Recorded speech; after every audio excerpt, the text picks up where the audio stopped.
열왕기 상하를 읽어가면서 북이스라엘과 남유다로 갈라진 각각의 왕국에서 어떤 일들이 이루어지고 있는지를 우리가 살펴보고 있습니다. 북이스라엘에는 하나님께서 보시기에 선한 왕이 한 명도 없었습니다. 너무 안타깝게도 르호보암과 여로보암으로 각각 나누어져서 솔로몬의 아들이었던 르호보암을 중심으로 남유다가 모이고, 그리고 여로보암을 중심으로 해서 북이스라엘이 이렇게 분리되었지만, 여로보암은 그렇게 왕조가 오래가지 않고 역성혁명들이 이렇게 이루어져 그래서 여러 번 정말 피가 흐르는 그런 끔찍한 반란들이 이루어지게 된 것을 봅니다.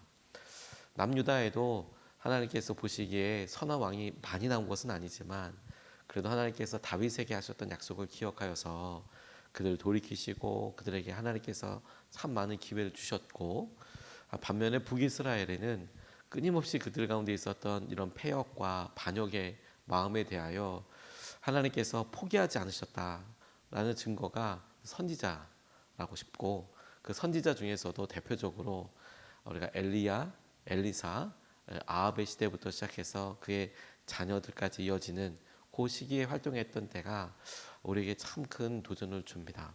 오늘 본문 말씀은 이 엘리사가 마지막 죽음 앞에 섰을 때의 모습을 우리에게 이렇게 보여주고 있습니다.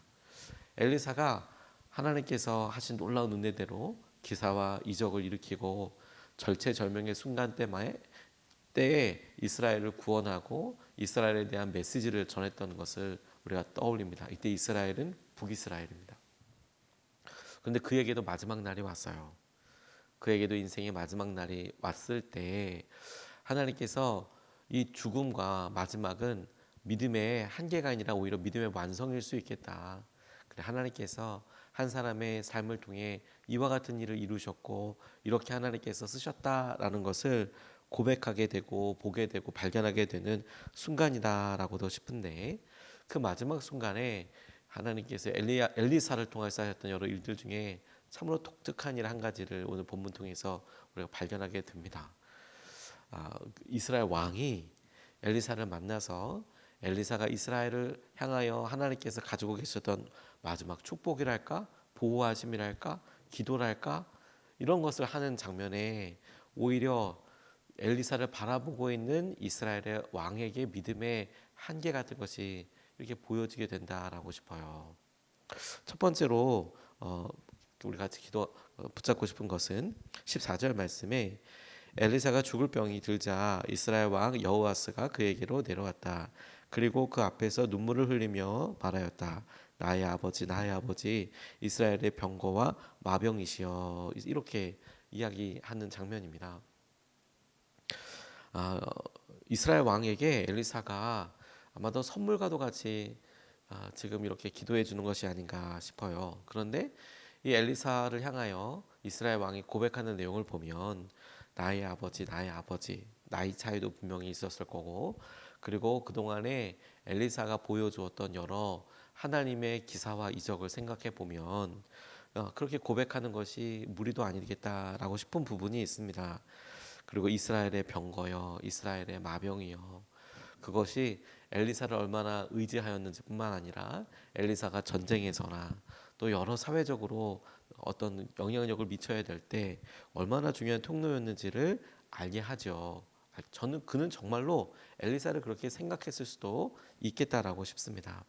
그런데 여러분, 엘리사를 통해서 참으로 많은 일이 있었고 이스라엘 왕이 엘리사를 의지하지만 정작 그의 마지막이나 그의 삶을 통하여서 우리가 발견할 수 있고, 아니 찾아보려고 해도 도저히 발견할 수 없는 내용, 그래서 그 모든 것을 전체적으로 봤을 때 깨달아지고 발견되는 내용은 무엇이냐면, 이스라엘 왕은 하나님 곧 엘리사를 사용하시고 엘리사를 통해서 드러나셨던 그 하나님의 영광, 하나님의 능력을 의지한 것이 아니라 엘리사를 의지하고 있었구나. 엘리사를.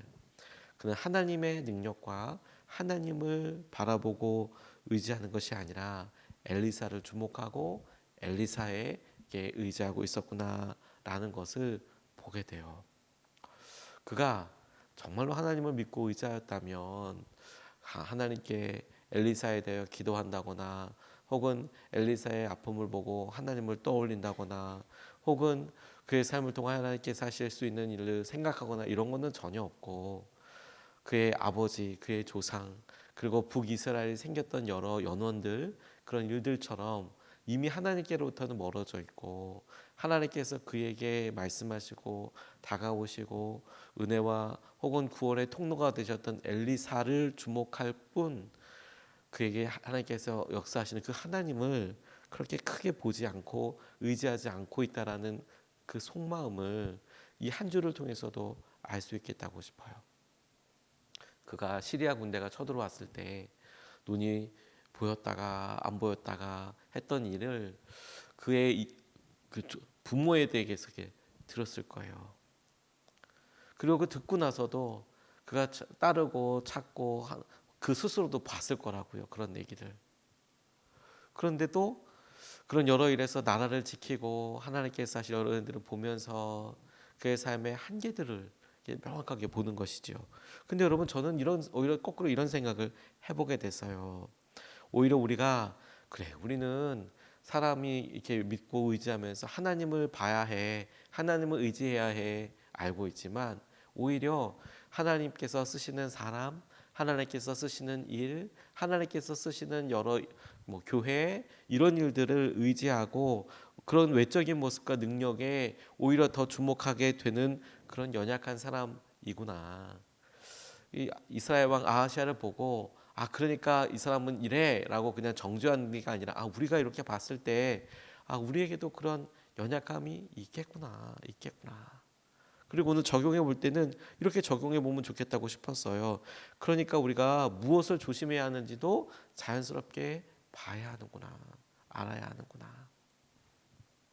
당 때문에 음식 조절하시는 분들을 이렇게 가만히 보면 뭘 먹어야 할지 또 이거 뭘 먹지 말아야 할지 그게 중요하게 가려지고 또 조심하시죠. 이거 먹어야죠. 이거 먹지 말아야죠. 잘 압니다. 혈압 때문에 조심하시는 분들도 다이어트 할 때 살 빼기 위한 다이어트가 아니라 식이요법 할 때 이걸 먹어야 되고 이걸 먹지 말아야 되고 제일 먼저 우리가 병원에 가서 건강 진단을 하게 되면 음식물 뭐 먹어도 되는지 혹은 우리 삶의 라이프 패턴을 어떻게 해야 되는지 그 안내지부터 우리에게 내밀잖아요. 그래서 이거 이렇게 하셔야 된다고 그렇게 이야기합니다. 자신의 연약함을 아는 것, 연약함 자체를 발견하게 되는 것, 그것이 우리에게 도움이 되는 영역이 있어요.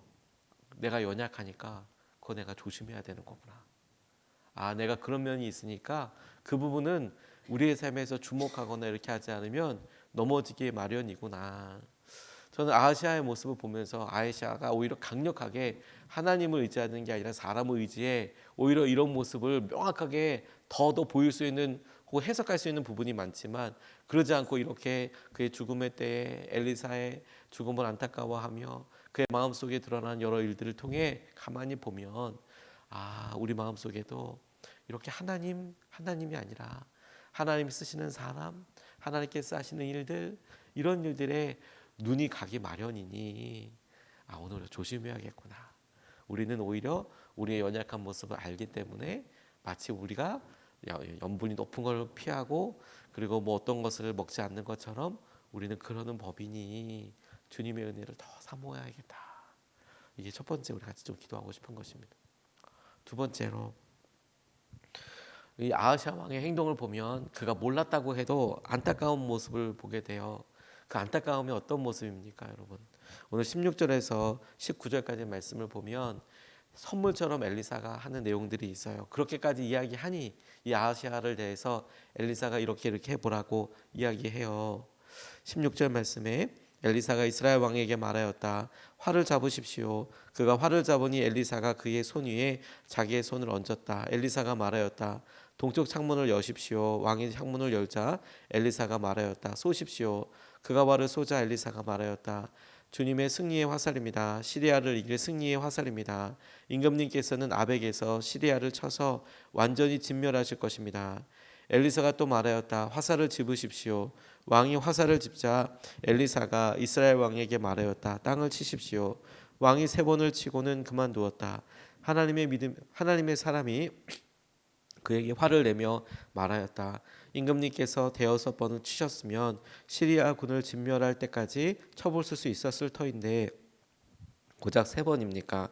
이제 임금님께서는 겨우 세 번만 시리아를 칠 수 있을 것입니다. 이렇게 이야기합니다. 아하시아 왕이 사실 몰랐어요. 아예 물론 분위기상으로 엘리사가 이거 치는 대로 시리아 이길 거예요. 이렇게 얘기 미리 해줬으면 10번을 쳤겠죠. 근데 사실 얘기해주지는 않았습니다. 다만 분위기로는 읽을 수가 있죠. 창문을 열고 화살을 쏘고 이것은 시리아를 향한 그런 것입니다. 얘기하고 그리고 화살을 쥐어주면 치십시오라고 했을 때 느낌은 이거 지금 내용이 읽혀지는 것은 알지만 사실 정확하게 알려준 것은 아니지 않습니까? 그렇다면 여러분 이 시간이 지난 다음에 아하시아 왕은 무엇 때문에 나중에 후회하게 되었을까요? 그 핵심은 무엇일까요? 세 번 쳤기 때문에 아하시아 왕이 이날 이렇게 딱 끝나자마자 엘리사가 이야기한 걸 보고 오히려 화를 내며 엘리사가 대여섯 번 치지 그랬냐고 왜 세 번만 쳤냐고 세 번만 이길 수 있을 것이라고 얘기하자마자 정작 그가 10번 칠 걸 그랬네 이렇게 후회할 수도 있지만 정작 아하시아 왕이 정말로 이게 후회가 되고 어려웠을 때는 아마도 첫 번째, 두 번째, 세 번째 전쟁이 진행될 전쟁의 순간들마다 후회가 됐을 것 같아요. 그렇지 않습니까? 첫 번째 이겼네, 두 번째 이기네, 세 번째 이겼지만 어떡하지? 네 번째 한 번 더 칠 걸. 아마 진짜 후회되는 순간은 요 기도 딱 마치자마자 좀 할 걸이라고 했지만 마음에 뼈저리게 느껴지지 않을 거예요. 그런데 시간이 지난 다음에 실제로 전쟁이 일어나면 어렵고 힘들겠죠. 그 뭐가 후회될까요? 뭐가 그에게 있어서 마음에 안타까울 거야. 그가 기대하지 않은 것. 두드렸다는 행동, 바닥에 쳤다는 행동도 있지만 그가 하나님에 대하여 기대하지 못하고 이제 죽을 마당에 엘리사에게 있을 여러 일들에 대해 그의 마음의 한켠에 드러나 있는 것들을 보게 되는 거예요. 아무리 몰랐다고 해도 되어지는 여러 일들을 보고 있었고 엘리사가 그 일을 통해서 이렇게 얘기하는 것을 봤다면 그의 마음속에 하나님을 기대하고 사람을 기대하고 이런 여러 일들에 있어서 명확한 기대하지 못하고 그럴 수도 있고 저럴 수도 있고 뭐 이럴 수도 있고 사실 이게 믿음의 한계처럼 우리에게 보여지는 거라고 싶어요. 우리가 하나님을 믿을 때 하나님 앞에 이 정도죠 뭐 이런 선이 보이지 않는 선이 우리에게 있어요. 하나님께서 여기까지 역사하신다는 것을 알지만 사람들마다 그 라인이 달라요. 우리가 믿음을 쓸 때도 달라요. 그리고 그 믿음을 쓸 때에 따라서 안타까운 것은 우리가 믿음으로 나아가고 살아갈 때 결국에 하나님께서 우리에게 그 믿음으로 허락하여 주시고 그 허락하여 주시는 것에 대한 분량과 하나님께서 믿음에 대한 응답과 그 하나님께서 믿음을 통해서 이루어지고자 하시는 일에 결국 믿음이 없는 우리가 하나님께서 예비하신 은혜와 충만하심을 누리지 못하더라. 그게 하나님의 계획이라기보다 우리의 믿음이 그런 한계 앞에 우리를 세우더라. 이것을 우리가 이렇게 보여주신 하나님의 은혜를 따라서 하나님 우리의 믿음이 주님을 향한 신뢰가 주님께서 우리에게 붙잡아 주시는 것을 우리가 더욱더 사모하고 의지하게 하여 주십시오. 이게 너무 중요한 믿음이라고 싶어요. 거기까지도 믿느냐?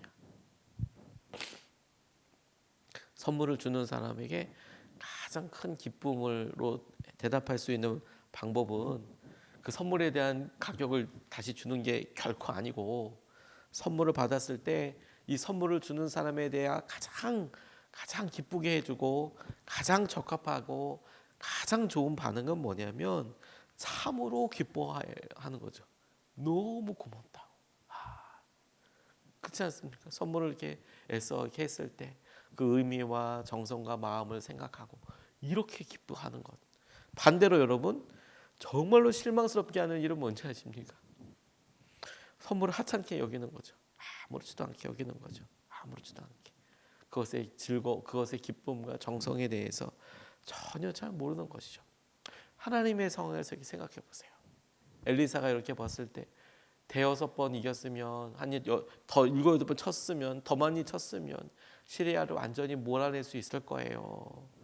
그 말을 통해 드러날 수 있는 것은 그래. 정말로 그렇게까지 의지했다면 하나님께서 예비하신 승리의 분량은 지경은 시리아를 완전히 이길 때까지 였을 수 있겠구나.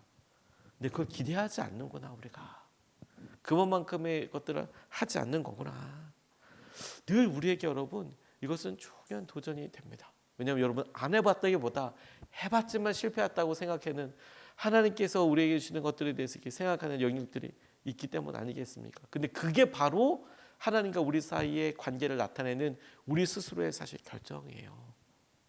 우리가 하나님의 자녀 혹은 하나님께서 우리를 사랑하신다는 것을 그 관계를 믿는 것만큼 우리는 자연스럽게 하나님 앞에 반응하게 되고 의지하게 될 것입니다. 우리가 이것에 집중하고 이번 한 주 동안 하나님께서 하시는 은혜들을 볼 수 있으면 좋겠습니다. 어느 선교사님들이 모이는 컨퍼런스에서 회의에서 갑작스럽게 응급 환자가 발생이 됐는데 근데 그 환자를 놓고 이 선교사님들이 다 훌륭하게 사역하시고 그런 분인데도 반응하는 방법이 달랐답니다. 먼저 아프리카나 오지에서 오시는 그런 사역자들, 선교사님들은 몇몇이 오셔서 쓰러져 있는 그 환자를 놓고 하나님 치유해 달라고, 하나님 일으켜 달라고. 왜냐하면 자기들의 사역 현장이 그러니까 뭐가 올 수 있는 데가 병원이 어디 가까이 있는 데가 아니니까 치유해 달라고 그렇게 기도하고 믿음을 쓰는 반면 서구권에서 오신 분들 혹은 도시에서 사역하시는 선교사님들은 그 옆에서 하나님 앰뷸런스가 빨리 오게 해주십시오. 하나님 빨리 와서 빨리 호송되게 해주시고 그때까지 잘 지켜주십시오. 좋은 의사를 만나게 해주십시오. 이렇게 기도하더라는 거예요. 어느 것이 틀렸다라는 것이 아니고요. 어느 것이 틀렸다, 뭐가 더 좋다 이런 게 아니라 그들의 삶의 형편과 그들의 처해져 있는 여러 일들이 그들의 믿음을 쓰게 하고 그들의 믿음에 있어서 하나님께서 하시는 것들을 보고 알게 하시는 것에 대해 눈이 열리고 감각이 열리는 거거든요. 우리도 여러분 어느 정도 우리의 삶에 우리가 경험해 왔고 그리고 우리가 익숙하기 때문에 믿음을 쓰는 영역들이 쫙 정해져 있지 않겠습니까? 그 선을 살짝 넘어보죠. 하나님 이것까지 역사해 주시고 이끌어 주시고 인도해 주실 것을 믿습니다. 하나님 붙잡아 주시고 이끌어 주시옵소서. 오늘 두 가지 말씀을 같이 나눴습니다. 우리의 속마음을 생각해 보면 우리 연약하다. 그러니까 연약한 모습을 보고 그러니 우리가 연약하기 때문에 하나님을 더 의지해야 된다. 두 번째, 몰랐다고 하더라도 그의 마음을 가만히 생각해 보면 기대하지 않았던 것 혹은 하나님과의 우리가 어느 전에 있는 믿음의 이 한계가 나중에는 큰 후회거리가 될 수도 있구나. 이거 한번 넘어서 보게 해주십시오.